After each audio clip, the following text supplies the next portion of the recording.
प्रिय मित्रों,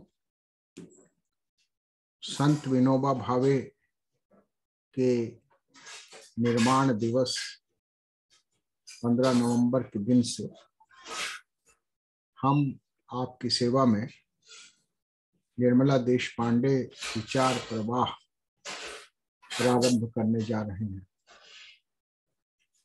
यह नित्य नूतन वार्ता का एक अंग रहेगा और इसके माध्यम से संत विनोबा भावे और उनकी मानस पुत्री निर्मला देशपांडे जी का संदेश हम आप लोगों को देने का प्रयास करेंगे।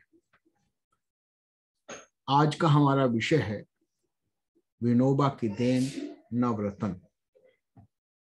निराकार जब साकार बनता है, निशब्द जब शब्दवान बनकर प्रकट होता है, तब कोई मानव महामानव बन जाता है। उसका एक लक्षण है नए विचारों के वाहक, नए शब्दों का स्वागत, नए शब्दों का अवतरण। प्राचीन और नवीन के संगम स्थान पर स्थित ये शब्द सनातन की शांति और नूतन की क्रांति को साथ साथ ले आते हैं। मर्त्य मानव को अमृतत्व प्रदान करते हैं। 100 साल पहले इस दुनिया में आया हुआ एक मानव कुछ ऐसे ही शब्दों को गढ़ता हुआ, उन शब्दों में कृति का आशय भरता हुआ हजारों लाखों को उस नई राह पर चलाता हुआ अमर बन गया। बस एक ऐसा मानव था जिसने मानव और प्रकृति के संबंधों, मानव मानव के संबंधों और मानव और उसके निर्माता के संबंधों को नापते हुए, उसकी परिक्रमा करते हुए एक जन आंदोलन के द्वारा उजागर किया। वह शब्द केवल पुराने शब्दों का जोड़ नहीं था, वह शब्द था केवल पुराने शब्दों को एक नवीन आशय देकर नए युग का सूत्रपात करने का एक अनोखा शब्द। भूदान यज्ञ, यानी धरती माता और उसकी संतानों के बीच स्वस्थ संबंधों के निर्माण का आह्वान था। समस्त प्रकृति ही हमारी माता है, पर उसका प्रत्यक्ष प्रतीक है यह धरती। माता भूमि पुत्रो अहम पृथिव्या की वेदवाणी को दोहराते हुए विनोबा जी ने कहा कि धरती माता की सेवा करने का अधिकार उसकी हर संतान को प्राप्त होना चाहिए और उसकी सेवा करना हर इंसान को अपना कर्तव्य मानना चाहिए। इसी में से हर भूमिहीन खेतीहर मजदूर को भूमि दिलाकर उसे भूमिपुत्र बनाने के हर भूमिवान से भूमि का एक हिस्सा भूदान के रूप में लेने के भूमिपति भगवान ही हो सकता है, इंसान कदापि नहीं। कहकर स्वेच्छा से ही स्वामित्व विसर्जन करवाने के लिए जन आंदोलन का जन्म लिया। इस आंदोलन के द्वारा मानव के बीच समता का, भाईचारे और प्रेम का संबंध स्थापित करने का कार्य चला। भूमि और संपत्ति के व्यक्तिगत स्वामित्व के निरसन का, सबका मालिक जो एक ही भगवान है उसको याद करने का और उसके लिए सब कुछ समर्पण का कार्य जन जन के हृदय में प्रवेश पाकर चलाया गया। भूदान का लक्ष्य था अहिंसक क्रांति। यह भी एक ऐसा शब्द है जिसके मानी अभी तक सबके गले नहीं उतर पा रहे। अहिंसा को परमो धर्म के रूप में अनादिकाल से जाना जाता रहा है और क्रांति को सदा ही हिंसा और खून खराबे के साथ जोड़ा गया है। इस युग में सर्वप्रथम महात्मा गांधी ने अहिंसा को अन्याय के प्रतिकार के साधन के रूप में प्रस्तुत किया। भारत की आजादी की लड़ाई का उन्होंने इसे अस्त्र बनाया। उसी परंपरा को आगे ले जाते हुए विनोबा जी ने अहिंसा को क्रांति का, समाज परिवर्तन का साधन बनाकर एक नया शब्द दिया, अहिंसक क्रांति। समाज की आर्थिक, सामाजिक, राजनैतिक व्यवस्था में आर्थिक, सामाजिक आमूल चूल परिवर्तन अहिंसा से संभव है। यह सिद्ध कर दिखाया भू समस्या के अहिंसक हल के भूदान यज्ञ के द्वारा। परमाणु अस्त्रों के युग में हिंसा सर्वथा अनुपयोगी बन गई, इसलिए परिवर्तन का कोई अन्य उपाय ढूंढना लाजमी बन गया था। विनोबा जी ये भी मानते थे कि क्रांति इस जमाने की मांग है। क्रांति को कोई रोक नहीं सकता। जब क्रांति को आना ही है और अहिंसा को जाना ही है, तो अहिंसक क्रांति ही इस युग के लिए अनुकूल बन जाती है। अहिंसक क्रांति का सूत्रपात विनोबा जी ने कर दिया। अब उसे हर क्षेत्र में सफल सिद्ध करने की जिम्मेवारी इस पीढ़ी को उठानी है। विनोबा जी ने एक सूत्र की रचना की, लोक शक्ति की परिभाषा बताकर।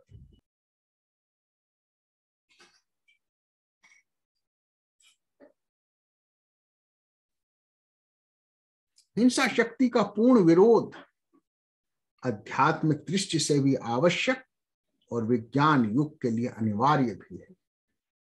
अतएव लोक शक्ति के निर्माण में उसका विशेष ख्याल रखना होगा, किंतु दंड शक्ति और हिंसा शक्ति में सूक्ष्म भेद करना भी वैचारिक दृष्टि से जरूरी है।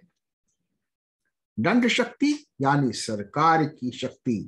प्रजातंत्र में प्रजा की राय से बनी हुई सरकार के पास जो पुलिस, फौज आदि है,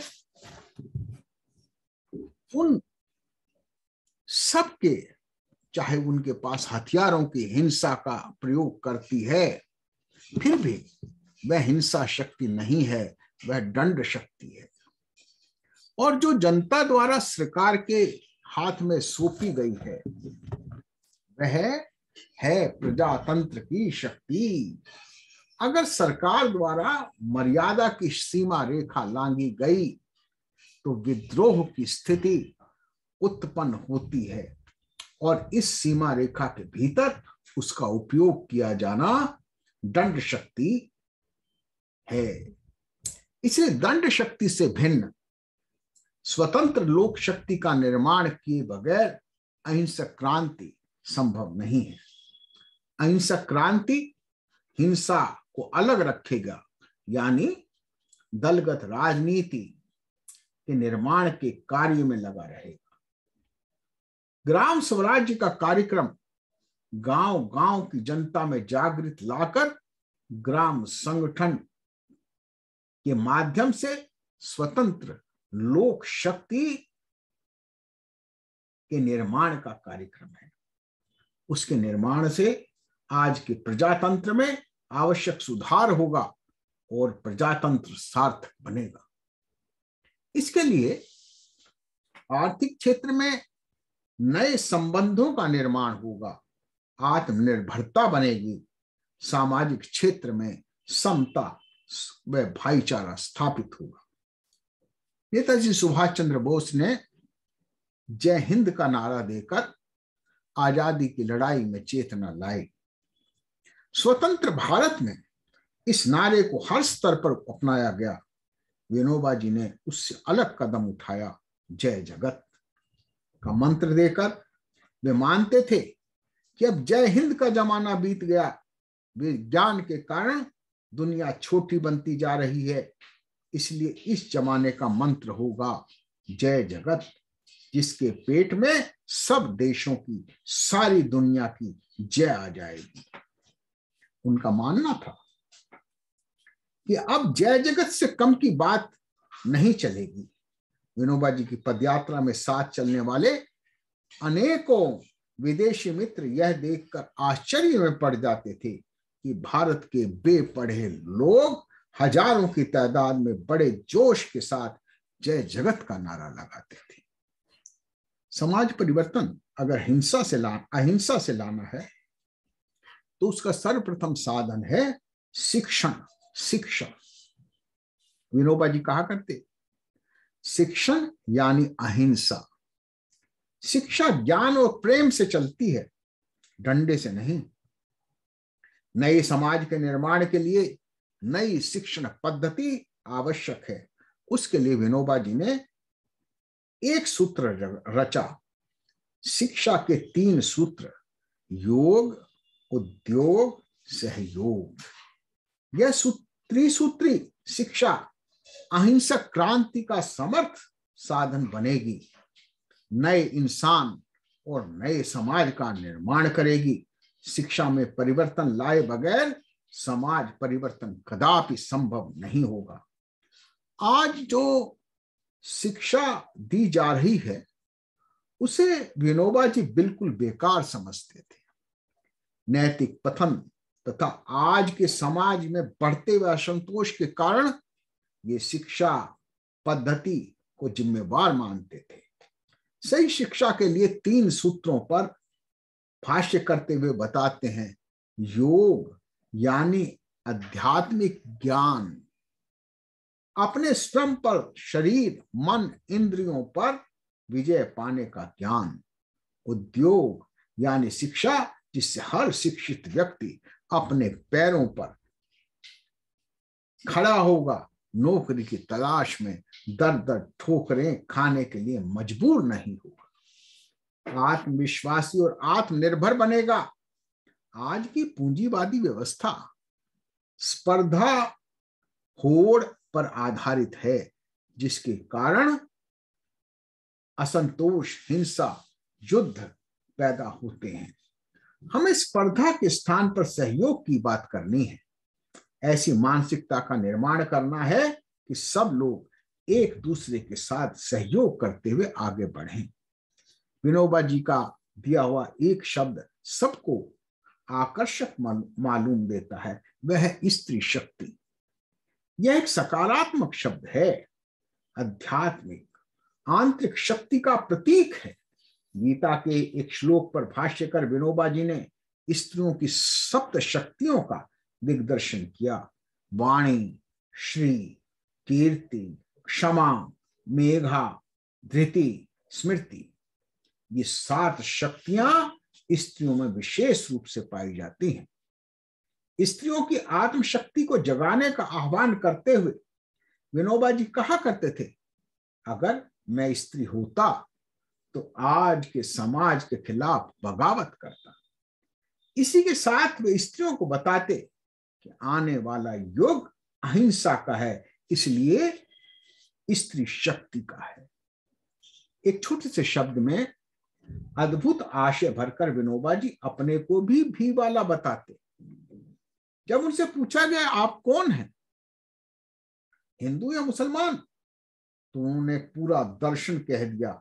अक्सर दुनिया में 2 किस्म के लोग पाए जाते हैं, ही वाले और नहीं वाले। ही वाले वो होते हैं जो हम हिंदू ही हैं, मुसलमान ही हैं, ईसाई ही हैं, और इन वालों ने इतनी तबाही मचा रखी है कि इतिहास में धर्म के नाम पर जितना खून बहा है उतना और किसी के नाम पर नहीं बहा। इसी की प्रतिक्रिया स्वरूप महामुनि कार्ल मार्क्स पैदा हुए, जिन्होंने धर्म कर्म को झूठ करार दिया। उनके अनुसार वे बन गए नहीं वाले, लेकिन हम नहीं वाले हैं, ना हम भी नहीं वाले हैं, हम हैं भी वाले। यानी कोई पूछे आप कौन हैं, तो मैं कहूंगा मैं हिंदू भी हूं, मुसलमान भी हूं, सिख भी हूं, बुद्ध भी हूं, पारसी भी हूं, यहूदी भी हूं, आस्तिक भी हूं और नास्तिक भी हूं। आध्यात्मिक साधना के क्षेत्र में उनका सामूहिक साधना का विचार एक नया आयाम जोड़ता है। साधना अक्सर व्यक्तिगत ही रूप में ली जाती है। जप, तप आदि सब साधन व्यक्ति को मोक्ष की ओर ले जाने में सहायक माने जाते हैं। मैं को मिटाना साधना का लक्ष्य माना जाता है। विनोबा जी ने न केवल भूमि और संपत्ति के बांटने की बात कही, वहीं साथ साथ रहने, साथ साथ काम करने और साथ साथ खाने की बात भी कही, बल्कि साथ साथ भक्ति साधना और साथ साथ मुक्ति की बात भी कही। बालक प्रहलाद को भी सामूहिक साधना का उन्होंने प्रथम आचार्य बताया। जब प्रहलाद की भक्ति से प्रसन्न होकर भगवान उनके सामने प्रकट हुए और मोक्ष का वरदान देने लगे, तो प्रहलाद ने ये कहते हुए इंकार किया, मैं ऐसा कंजूस नहीं हूं कि अकेला मुक्त हो जाऊं, सबको साथ लेकर मोक्ष पाना चाहता हूं। नैतान विहाय कृपणान विभुमुक्ष एक सामूहिक साधना के लिए उनका एक सरल हृदय नुस्खा था, मैं को हम में विलीन करना। विनोबा जी का दिया हुआ एक अद्भुत शब्द है चित्त विस्फोट। परमाणु विस्फोट को तो हर कोई जानता है। बम विस्फोट की प्रक्रिया से बना हुआ परमाणु बम भयंकर विनाश करता है, इसका भी ज्ञान सबको है। विनोबा जी बताते थे कि जिस तरह अति सूक्ष्म परमाणु में छिपी शक्ति परमाणु विस्फोट की प्रक्रिया से संहार रूप लेकर आती है, उसी तरह मानव के चित्त परमाणु विस्फोट की प्रक्रिया से संहारकारी रूप लेकर आती है। उसी तरह मानव के चित्त परमाणु में निहित शक्ति का विस्फोट हो जाए तो परम कल्याणकारी शक्ति प्रकट होगी। अहम शून्यता की स्थिति से चित्त विस्फोट हो सकता है। समस्त साधना का लक्ष्य है चित्त विस्फोट, जिसकी आज प्रतीक्षा है।